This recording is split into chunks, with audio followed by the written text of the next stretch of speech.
Hi there. Today I'm going to show you the various different print head alignment cycles on an Epson WorkForce WF-4745. Now this is nice and simple. We've done for the printer itself, using nothing but the touchscreen you can see here. Now before I get started, I should warn you, you're going to have to use your imagination slightly because the sign portion of this print head isn't functioning correctly anyway. I would only recommend running through the alignment cycles if you've already done the nozzle checks and cleaning cycles that we've shown in previous videos, and making sure you're happy with how that's performing before you move on to this. This is more like fine-tuning of your prints rather than troubleshooting a large print quality issue. Now, from the home page of the printer, drag along, we need to go into maintenance. Once in maintenance, print head alignment is the third option down. And we have three different options here, all which deal with slightly different things. I'm going to start with the one I use least commonly, the ruled line alignment. But if you want to skip to vertical or horizontal, I'll leave time codes in the description down below. So, ruled line alignment is for if you're getting like straight lines running down your pages and there's like a slight kink in them. It's not quite as precise as you'd like it to be. So, click into that one.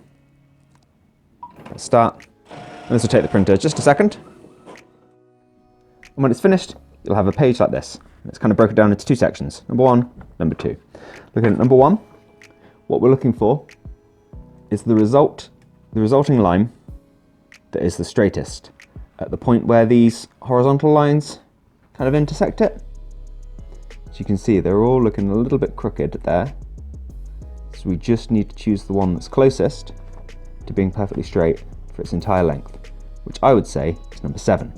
So back at the screen, for alignment number 1, press up a couple of times and select 7. Then we do the same for number 2. Again, looking for the very best result, which I would say is probably number 3. Look at that. So on the screen, press minus to go down 1, press in. And it's as simple as that. If you still experience print quality issues, you can go through these multiple times, kind of fine-tuning it to exactly where you need it to be. But returning to the other options, we'll go into vertical alignment. Now this is more for like fuzzy looking prints, or if you've got like a large printed area and there's like an outline of a different color on one or more sides, you'd probably be looking to go into this. So click in, press start, and we wait for our page. When it's done, we've got 4 different sections with different lines of blocks. Very similar to the last one, we're looking for the best result. Now best in this instance will be the one which has the least vertical lines running through it. So if you look at number 1, a couple lines, and as we go up to the rest of them, it looks like it peaks at about number 5. You see there's pretty much nothing on number 5, a couple very faint lines on 4, and a few on 6 as well. So on the screen, I'm going to adjust this, press plus, until 5 is selected, then move on to adjustment 2.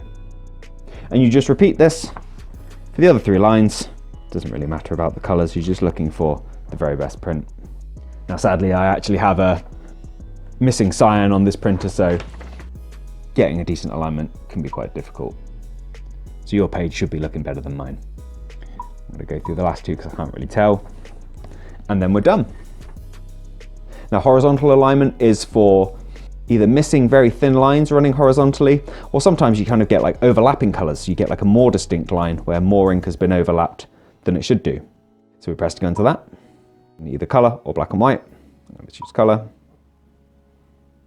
press start, and we wait for our page. Now, as mentioned before, I am having issues with the sign portion of my print head, so forgive me for this page not looking great. But what you should have is solid blocks of color here, and you're looking for where the colors kind of overlap the least. So you've got the least distinct line running across the middle of the 2 boxes. I'll pop an example on screen so you can see what it should look like. It's too hard for me to tell here,